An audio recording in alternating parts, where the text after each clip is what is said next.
Welcome to the Tournament Poker Edge podcast, brought to you by TournamentPokerEdge.com, the only podcast dedicated exclusively to poker tournament strategy. Now here's your host, Clayton Fletcher. Hello once again, everybody, and welcome to the Tournament Poker Edge podcast, sponsored by ACR Poker, where this weekend is your last chance to play day one of the $5 million guaranteed Venom PKO. That's right, it's a progressive knockout bounty tournament with a $5 million guaranteed prize pool. It's going to be so great. You've got to get in the action. Click the link in the description and you can get a 100% first time deposit bonus up to $2,000 just by using the promo code TPE. My name is Clayton Fletcher. I'm in New York City, and today I have our favorite guest. He is a dear friend of mine. He's an absolute stone cold legend of the game. He's the founder of Tournament Poker Edge and the head honcho of the same. You know him, you love him, Derek Killingbird Tenbusch. How you been, brother? I've been very good, Clayton. How have you been? Yeah, good. How's your goal going? You told me a couple of weeks ago that you were trying to hit 10,000 viewing hours on Twitch this month. Are you going to make it? Tell us, what do you think? It's coming down to the wire now. It is coming down to the wire, and I think we're going to make it. We are incredibly close. I think we can close it out in the next couple of days, and I'm excited about it. It was a unique opportunity because I think, as I had mentioned to you a couple weeks ago, it's a unique month because there's 5 Sundays and 5 Tuesdays. Sundays are the TPE free roll. Tuesdays are my killingbird home game. So it was a great opportunity to try to get it done. And I wasn't traveling or anything for once. So I was sitting around my house and I'm like, well, I guess I have to work this month. Yeah. I mean, help the guy out, you guys. Look, we've got a few days left here in the month. Just get on there and it's twitch.tv/killingbird. You know, subscribe to his stream. He's a great follow on Twitch. I always love popping in for the home game or, of course, for the TPE free roll, which I think has been going really well. What do you think? It has been so much fun. Like, Sundays are always pretty much my favorite day of the week, but the last, 5 or 6 weeks, 7 weeks have been the most fun days because I get to watch the Miami Dolphins win every Sunday. And then I'd rush home and start the stream, and I get to play a free roll with the TPE community. So it's been an absolute blast. Yeah. So I don't want to jinx anything, but before the season, I may have sprinkled a few bucks on the Dolphins to win the Super Bowl. So far, so good. They're looking really strong this year. Yeah, I was doing basically all off season. I was doing you know how you go to the grocery store and they're like, do you want to round up your change and donate it to this charity or whatever? So I was doing this thing on ACR Poker, still getting used to that. Yeah. Where basically at the end of every session, whatever change I had in my account, so maybe it was like $1.18, maybe it was $5.25, maybe it was $9, I would bet it on the Dolphins to win the Super Bowl. I did that every session for the entire off season. And it's looking okay. I love this. So you just took all your money that you're supposed to give to the American Heart Association or save some poor starving beagle somewhere, and you threw it on your hometown team, the Miami Dolphins. I love it.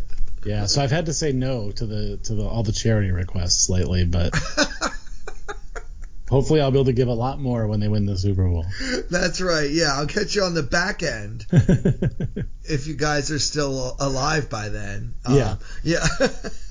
Hey, not everything is your problem, Derek. You know. Exactly. Yeah. I can only save so many dogs, animals, or people. That's right. The people are the hardest to save. Exactly. I think.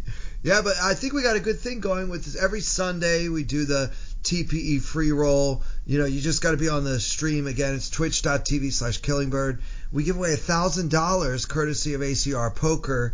And, it's a good time. And I think we've been doing a pretty good job of making sure that most of the players are actually somehow affiliated with Tournament Poker Edge. So kudos to us for that. Yeah. I think that's been the the real goal is to make sure that we have as many of our community in there as possible. You know, as we like to say, the real ones, the OGs, the legends of the game. Yeah, the true legends. I mean, look, there are sites in foreign countries, mostly Eastern Europe, where they just look for free rolls and they share the password, and so you're going to end up any free roll on ACR Poker, or really any poker site nowadays. There are going to be contingents of strangers. Like, how did you guys get here? This isn't really for you, but as far as we're concerned, as long as the real ones are in, I don't really mind if some of these other foreign entities somehow infiltrate our private party. That's okay with me, actually. Yeah. My whole goal is for, by the time the tournament's full, that there's not too many of the real ones saying, "Oh, I didn't get in." Right. We've done a pretty good job of that the last few weeks. So we're starting to, we're slowly figuring out the best processes to get that done. But it's been an absolute blast, and everyone hangs out in the chat, talks trash. Pats you on the back when you win. It's been a lot of fun. Yeah, it's a good time. We have beer pong. It's just a lot of fun. So you guys should join us this Sunday. It's going to be a really good time. So you want to get on the Twitch stream a couple hours early. We start the party early, and at some point, KB gives out the this week's password. So that's what you want to be there for. So yeah. Make sure you keep your notifications on. Follow me on Twitter. So I always say, hey, we're going live today or whatever. I try to do my best to keep everyone informed of how we're going to do it that day or what time it's going to start, things like that. So I always say, if you're paying attention, you will get into the tournament. Yeah. So 10,000 hours, viewing hours, doesn't mean that you're actually going to play for 10,000 hours. I don't even think that would be humanly possible in 1 month. But it's the number of hours you are streaming times the number of people who are watching the stream live while it's happening. Yep. So, I think we can do it. If you can stay sober this Sunday, maybe we can get there this Sunday. It's going to be that close. But we need more people in the stream. The more people, that's a better multiplier. So that's the key. Everybody join this Sunday, please. Do it for Derek, for all he's done for us. Please. There you go. So what else is going on? How's the distillery business going? It is very good. For any of you guys who travel a lot for work or travel a lot personally, we just opened a location in RDU, Raleigh International Airport. So for those of you who might be traveling around the East Coast or the Southeast and you happen to go through Raleigh, if you're in Terminal 2, look for the big Lone Rider sign, stop in, have a beer. And if you send me a picture, I'll send you something special from TP. I don't know what. I'll figure out something, maybe a T-shirt or a hoodie or something if I can ever get them back from Vegas. This is amazing because, my new book, The ROI of LOL, is also being sold at that airport. So you could conceivably go to Raleigh-Durham Airport, have a drink at KB's bar, go to the bookstore at the airport, buy my book, and you could support both of us before you even get on the plane. How cool is that? I think we give them a real challenge. If you buy the book, whether you buy it in the airport or not, and you sit down at Lone Rider and you take a picture of the book open on the bar with a Lone Rider beer next to it, first person to do it and tweets a picture at me, I will give you a lifetime membership to Tournament Poker Edge. Wow, there you go. The gauntlet has been thrown down. If somebody does this, I'm going to be so incredibly impressed. Yeah, I think that would be incredible. By the way, my book debuted at #1 on the business charts on Amazon. So that's awesome. Yeah, and it's going really strong. I have a whole tour coming up where I'm going to be doing stand-up and signing copies of my book in every local bookstore, and I have a busy couple of months coming up. So I hope that I'll be able to pop in for the free roll at least a few times in the coming weeks. But yeah, the schedule is really getting full. And I'm not complaining, by the way. I mean, this is what, as a performing artist, this is what you want. You want to be busy. Yeah, that's awesome. Congrats on the book. And I hope I'm not, saying this wrong because it'll be awkward on the podcast, but did I see a tweet from you that if you have Amazon Prime, you get a free Audible book every month? Yeah, I think Amazon Prime has a lot of benefits. One of them is that you can subscribe to one Twitch stream a month for free, as part of your Prime membership. And similarly, Audible has a deal where you can get one free audiobook every month. So even if you already ordered your copy of the ROI of LOL, you can also go on Audible and get another copy. Then I get credit for 2 purchases, even though you don't have to pay for the other one. So, and the audiobook is actually my co-author Steve Cody and I are both reading the book together. So they didn't even hire voice actors. It's actually my groggy voice on there, along with this really good guy. He's a businessman. He's a CEO that I co-wrote the book with, and he's got a very thick New Jersey accent, which is always a good time. Yeah, that's great. He does not pronounce the H in huge or humor. So just a heads up there. So there you go. If you have Amazon Prime, just go ahead and get the book and subscribe to my Twitch stream, and you'll make us all happy. There you go. And then go to the airport and buy the book again and have a drink, and then we'll all be happy. There you go. I will accept a picture of the digital book next to the beer, by the way. There you go. I'll accept that. We'll take it. I think they should have to be listening to your original band, Killingbird, the band. And they should be watching my stand-up comedy special. Like, let's have them do everything all at once to get that free membership. No, that's fine. The 2 you already laid out are plenty, I think. Shilling is our business, and business is good. This shilling ain't easy. All right, well, enough shilling. I'm glad things are going well for you. Tell us about the charity stream. You said you're coming back with another charity stream next month, right? Yes, I had decided not to do the charity stream for a variety of reasons that I will not bore our listeners with. But then my son, who lives down in Mississippi, who I'm sure I've talked about a few times on this stream, him and his fiance started volunteering for a small little animal rescue down in Natchez, Mississippi. And they were talking about putting together some money and donations and stuff for that rescue around Christmas time. And it so happens that my wife and I are traveling down to visit them around Christmas time. So I was like, you know what? Maybe what I should do is do one last charity stream, but I'll raise the money for this rescue. So it's kind of like a gift to my son and his future wife. Also a gift to a very, very small charity who, it's a small town, so they don't have the same opportunities to raise money as we do here in the Triangle in North Carolina. So I don't know. It just kind of inspired me, and I was like, you know what? Let's do one last one. So that's happening almost a month from today, November 28th. Probably start around 4 o'clock in the afternoon on Twitch. I have about $300 in tickets to give away from our friends at ACR Poker. And, we'll have some other shenanigans. We'll play some beer pong. We'll do some giveaways. We'll have some last longers. It happens to fall on the night of my home game, so that always works out good. So it should be fun. And ACR actually just published a blog about that charity stream today, which was super cool. So if anybody wants to go read that, you can go check it out over at acrstormers.com. And, come hang out for the charity stream. Even if you can't donate, honestly, I understand everyone's in different financial situations and stuff. But if you want to just come out, your view actually helps because it drives the stream up the directory. More people see it, more people come in, more people donate. So don't feel obligated to come in and drop money. Just come hang out. Now, Derek, you mentioned shenanigans.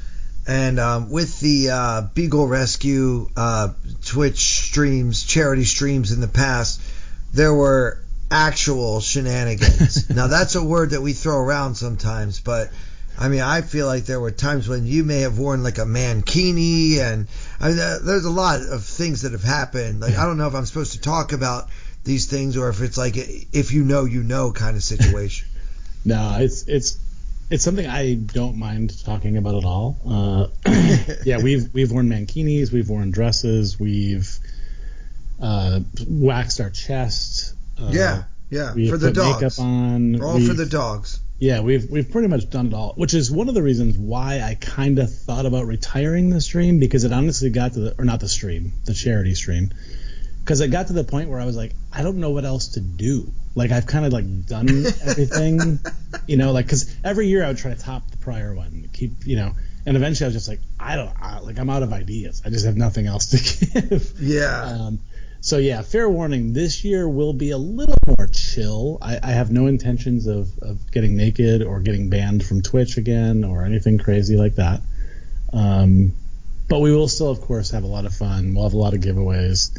It'll be a good time. But the shenanigans might be a slightly less shenanigan-ish than... Yeah, a little toned down. Than I gotta grow up previous. sometime. Yeah, at some At point. least that's what my wife keeps telling me. Okay, at some point you can grow up. All right, Derek. Well, I don't know if you had a chance to listen yet to last week's episode featuring Mike Brock Lesnar Holtz. By the way, shout out again to Mike for coming on. I mean, he is the 2021 WSOP Online Player of the Year. And then also, of course, this year, 2023, he broke the all-time record for the most cashes in a World Series, in a single World Series. So, I mean, wow, it was quite a get to be able to have him on. But, man, he really talked us through a hand that was non-standard, to say the least. Have you had a chance to listen to that one yet? I have not, but I plan to tune in very soon. All right. Well, I don't know if you can top the hand that he brought for last week's episode, but you did say you have a pretty good one for me tonight. Yeah, I think I have a good one. It brings up several questions on several streets, which I think could be interesting. It is a relatively low stakes buy-in tournament. It's a 250. Well, not relatively. It is a low stakes buy-in tournament. It's a 250 buy-in, 1K guaranteed on ACR Poker. $2.50 to be clear. Correct. Yes. Okay. The decimal point is important here. Right. Right. And it's one of those hands where I think it starts out pretty standard-ish, and then I don't know, it gets interesting as it goes on. So we'll see how it goes. Okay. So we are not in the money yet. It's still pretty early. The blinds are 300, 600. I believe in this tournament we start with 25K, and we actually have just a little over 25K. So we've been up and down, but we're at about a starting stack. But it's what is that? 40 big blinds, I guess. Okay. So we have 40 bigs. We're not in the money yet. Is registration still open, do you think? Probably. Yeah, registration is still open. Okay, great. And did you know any of the other players at the table? Any familiar names around us? Nope, I did not recognize any names, and I didn't have a ton of hands on anybody at the table. I have about 150 on 3 of the guys, and I'm guessing those are all from this tournament. Okay. All right, so let's talk. Yeah, so the blinds are 300, 600. Like I said, we start the hand with 25, just over 25K. We'll call it 26K. And we are on the button. We get a raise under the gun from a guy who has 50K. Okay. And he just min raises from under the gun. He's running 27-18, by the way. So pretty loose, pretty aggressive, yeah? Yeah, I would say loose, aggressive, but not like out of line, I would say. Just aggressive. Because there's guys at the table who are running 38-4. Right. It's a $2 tournament, so you do get a lot looser. Yeah, the play is generally much looser in a very small stakes tournament like this one. Yeah, for sure. Okay. So I would almost. I hesitate to say he's probably decent, but if he's running 27-18 over 175 hands, that's pretty good numbers. Yeah. Or at least based on the limited information we have, I might say, okay, he's probably not a complete maniac, and he's not a nit. Right, and he's also not just too passive, like 27-6 or something like that. Yeah. Right. Yeah. Okay. Yeah. So based on what we know, we suspect he may be halfway decent among the field of the $2.50 players. Yep. Right. I would say so. Okay. So he opens under the gun. Yep, he opens under the gun to 1,200. It folds around to us on the button, and we have King of Hearts, King of Spades. Okay, so we've got pocket kings on the button facing an under the gun raise. 40 big blinds. Opponent has us covered. Obviously, we have to 3-bet. I don't think you ever want to be flatting in this situation. Hopefully, our opponent has a strong hand. He raised under the gun, so we want to try to get as many chips in there as we can now. Yep. 100% agree. I guess I could see scenarios of flatting, not in this scenario, but maybe if I was a little shorter, or if he was a little shorter, or if we had some maniac to our left in the blinds that we think might try to squeeze or something. But I think in this exact situation, I think I'm 3-betting every single time. Yeah, another one I could think of too, Derek, is maybe like, say the big blind has like 12 big blinds. Then you could kind of see flatting and hoping that he might have a big shoving range because there'll be so many chips, and then you could reopen the betting. If the big blind were to shove for 12 big blinds, and then the original raiser just calls that, now you can, you could put in a 4-bet. That's a beautiful situation there. Yeah. But that's not the case here. These guys all have lots of chips. You're actually the short stack in this hand. Yeah, because just for the listeners, the small blind and the big blind both have over 50K. So they kind of start where the original opener starts. So yeah, we are the short stack in this. So I'm pretty much just hoping that the original raiser has a big hand and is just going to be like, oh, well, this guy started with 30 bigs or 40 bigs or whatever, and just gets it in. Yeah. That's pretty much our goal. Yeah. And that's why I didn't want to go too big on the 3-bet. I went to 3K, which I think is fine. You could do 32, you could do 35, I think, but... Yeah, no, it's totally fine. I mean, it's still more than 10% of your stack. I would tend to go a little bigger, but my 3-bets in general are bigger than average, and especially versus an under-the-gun player, my 3-betting range is going to be, he's already expressed that he's got a big hand. When I 3-bet, I'm going to probably make it about 4,000, but honestly, with stacks being what they are, it won't make much difference in the long run. So, yeah, I think 3K is totally fine. Yeah, and I think also with his stack, let's just say we lose the blinds. Yeah. I almost want him to look at it and go, oh, it's only 1,800 more to me, I'll call. I just want him to call with everything he has.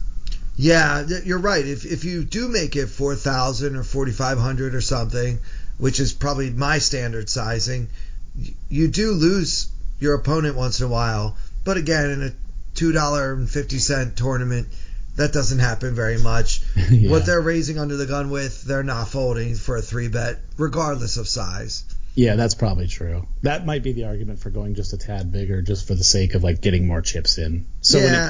when it comes 8-3 deuce and we see bet he folds, but at least we got more pre-flop. Yeah, you want to try to get it in now if you can. So, like I say, I would go a little bigger, but I don't fault you for making it 3,000, of course. Yeah.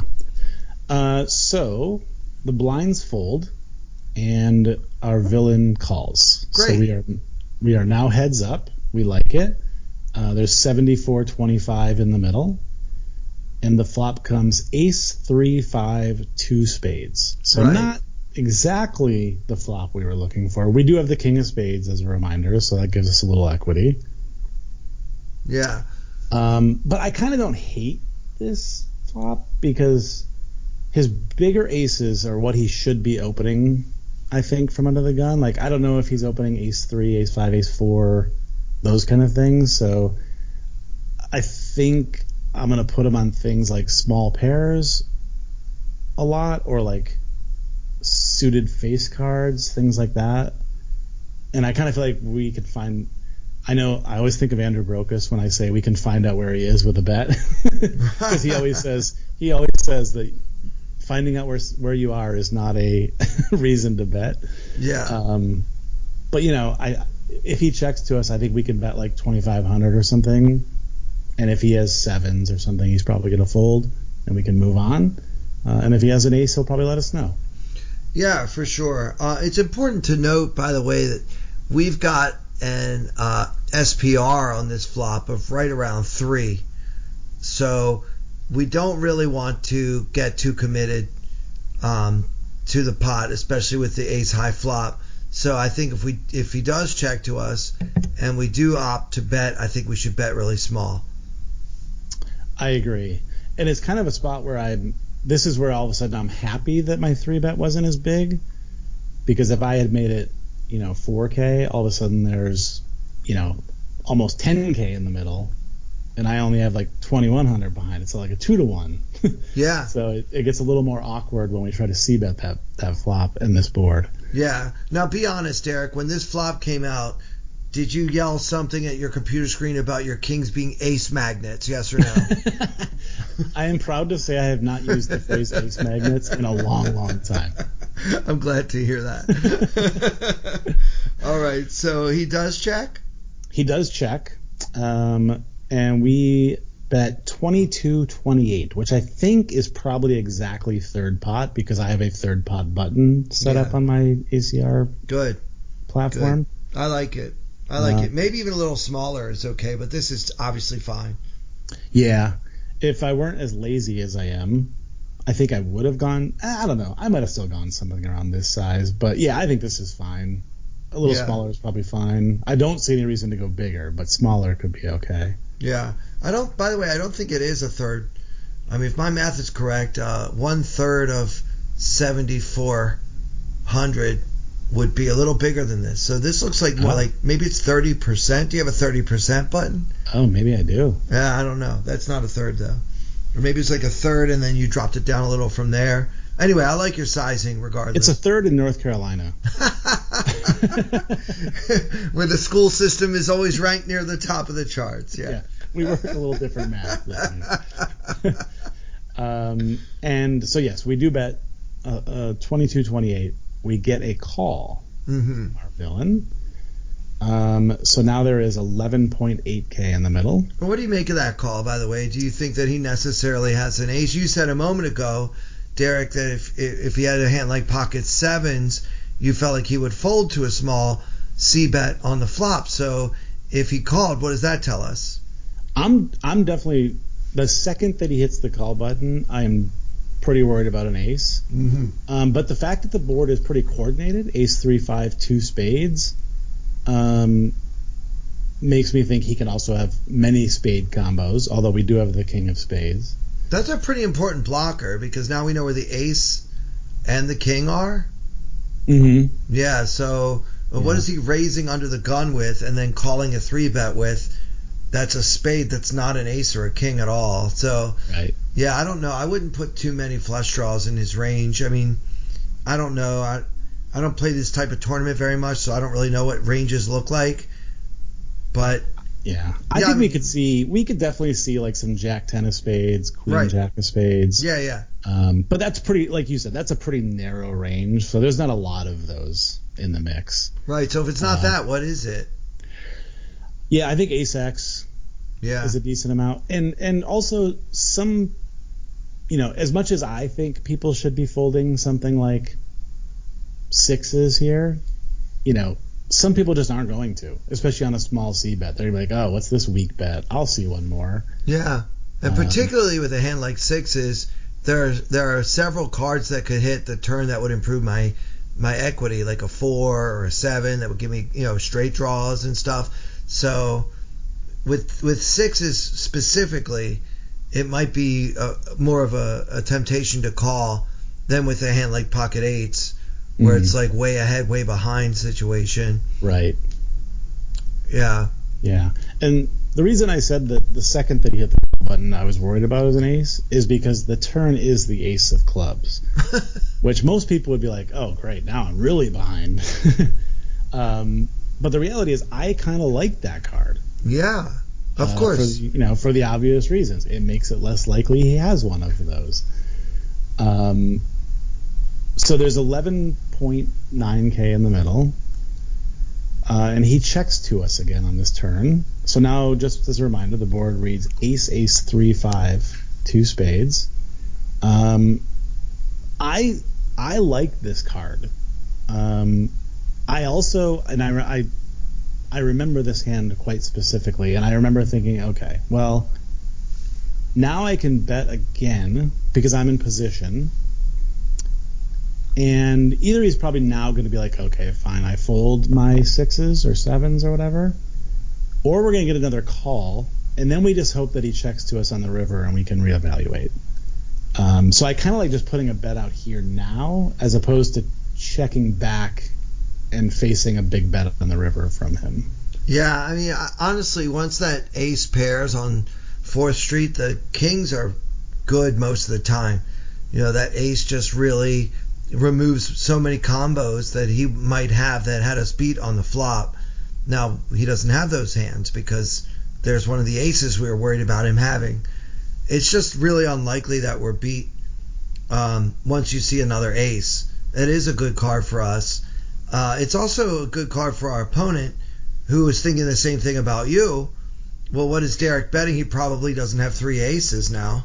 It's very hard to have 3 aces, so neither one of you will have 3 aces very often. Yeah, that's a good point. So you should actually be able to get value from like pocket 8s, pocket 7s, those kind of hands, because they're not going to be able to put you on ace king, ace queen. Right. That's a good point, and I didn't really think about that in the moment. I thought of my bet more as a blocker than a value bet. But you make a good point. Yeah, because we've given him a lot of like 6s and 7s and stuff and 8s. If he has those, then we really should be looking for value. Yeah, and I think we can get it. I think the ace helps us get that value, where it might seem odd to be value betting kings again. When a moment ago we were concerned that our opponent had a lot of ace X in his range, but now that I see another ace, I'm very much feeling more confident about my kings. Yeah, I would agree. I don't know if I love my sizing. I do go ahead and bet the turn. I bet 4,300. Yeah, it's about a third again. Yeah, which is, I guess that's fine. I don't know. It looks bigger on the replayer than it really, really is numerically. Yeah. I guess as long as we're never folding, it's fine. I think it's 30%. I think you're betting 30%. That's what you're doing. Maybe I have a 30%. I also sometimes do this thing where I click the button and then I scroll it down a little bit and then I add 99 on the end because I'm a weirdo. Well, that's probably what you're doing. Okay. All right, that's fine too. But yes, we do bet 42.99 and we get another call. Okay. Which, again, at the time probably scared me more than it should have now that we've talked the hand through, because I do think there's a lot of those middling pairs in here that, and he could, he could even have 5-6 of diamonds or something here for all we know. There's a ton of stuff that I think in a $2.50 tournament people could be calling with here, but I think we did establish, at least in our mind, that maybe this guy's not terrible. So I don't know. It's kind of weird, but at the time I was like, ugh, he called. But I think in hindsight, I'm like, oh, good, he called. Is what I should have been saying. I know.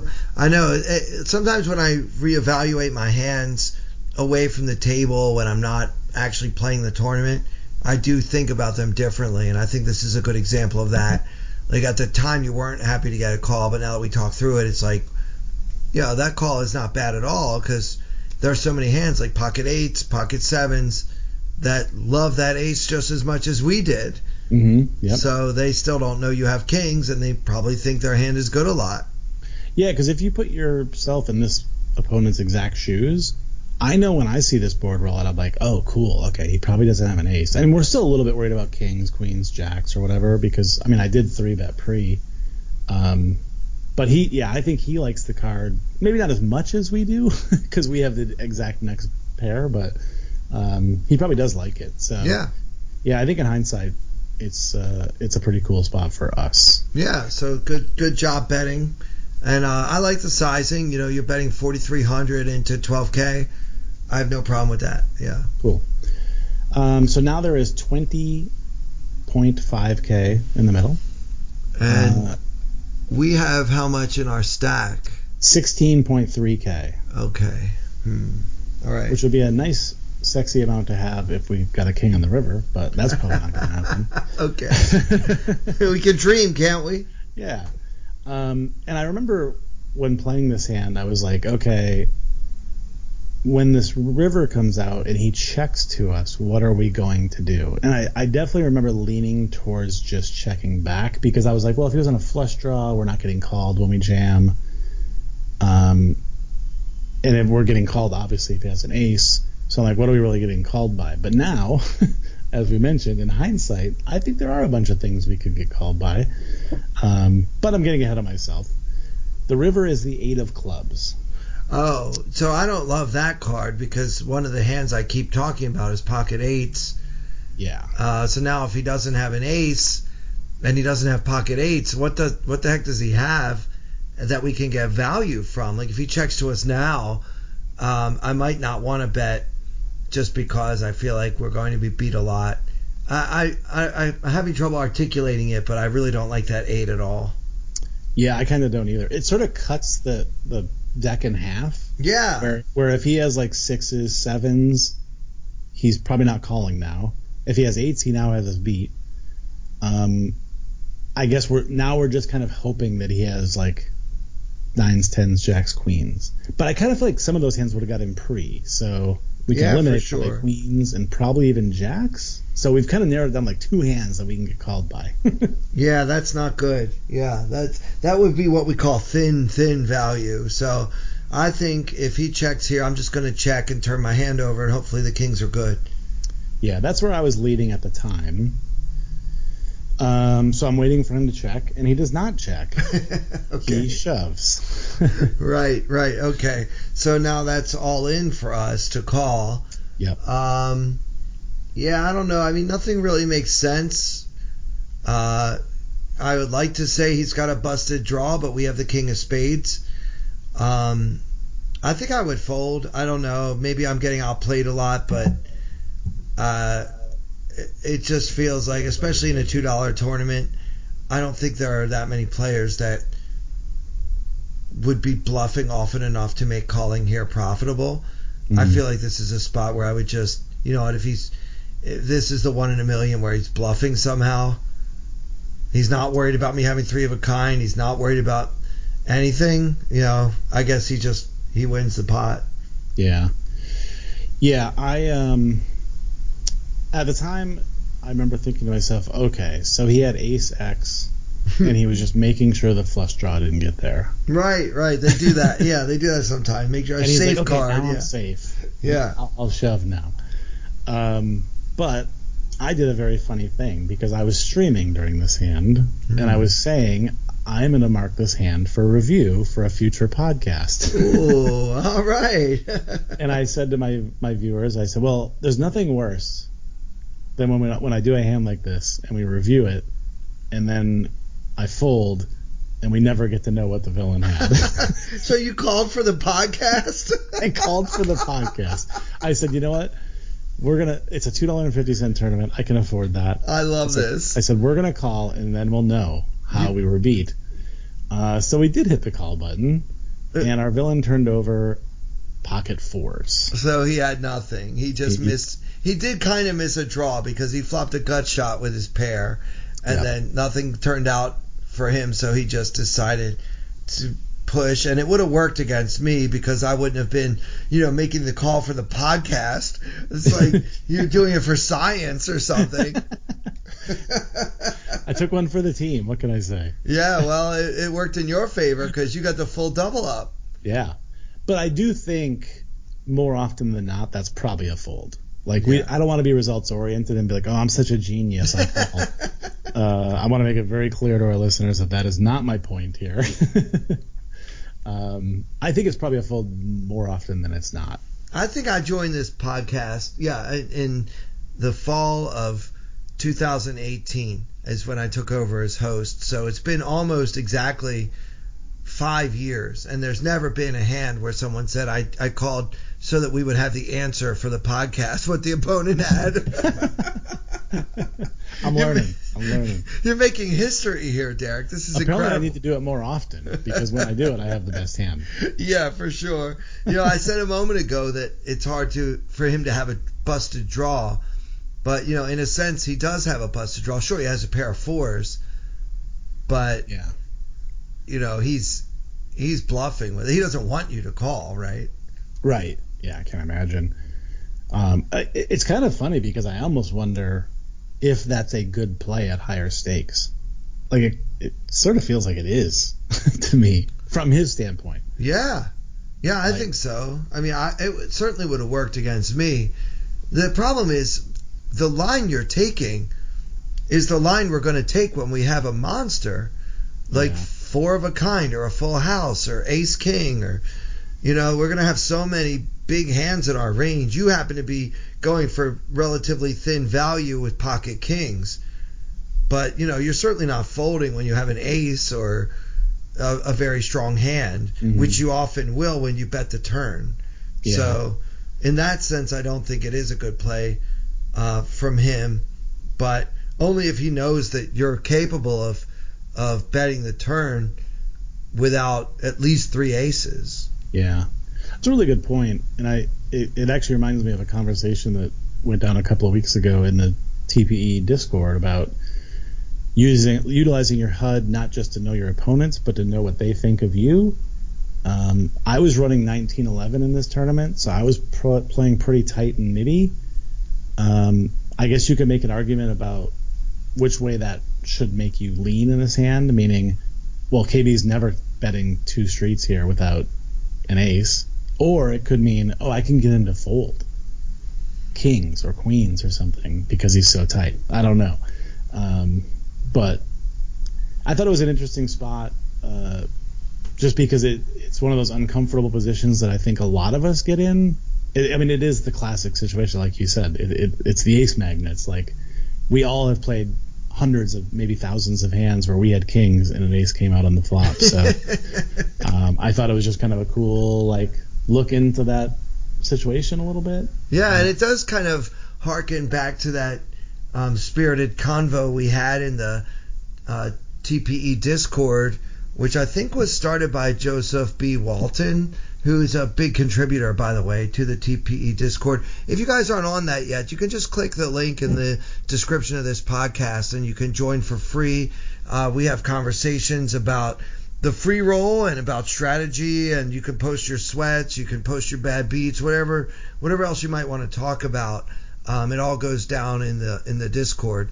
But yeah, I remember people kind of talking about, is the purpose of the HUD to also help you see how what your image is, right? Like how you're perceived at the table. Like, assuming your opponents have enough of a sample, your HUD stats would also be reflected on their tables, and then you would know if you're known for being extra aggressive or playing a lot of hands, or if you're known as more of a conservative, nitty type of player, and then you might be able to exploit that image if the timing's right. Yep. So yeah, I do remember people raising some pretty good points in that combo. Yeah, I thought it was an interesting talk, and I have my HUD set such that the stats I see on myself are just for that table. So every time I change tables, I go back to 0 hands on myself. So that way I can look at it and go, oh wow, I'm running 10-8 in this thing. They think I'm a total nit. How do I exploit that? Or, oh wow, I'm playing 48-10 and I have aces. Let's get crazy here. Yeah. I don't often run 48-10, but yeah, I was going to say, when did that happen? But after the 7th shot. Right. Late at night. That's when he really comes out of his shell, guys. Yeah. I love it.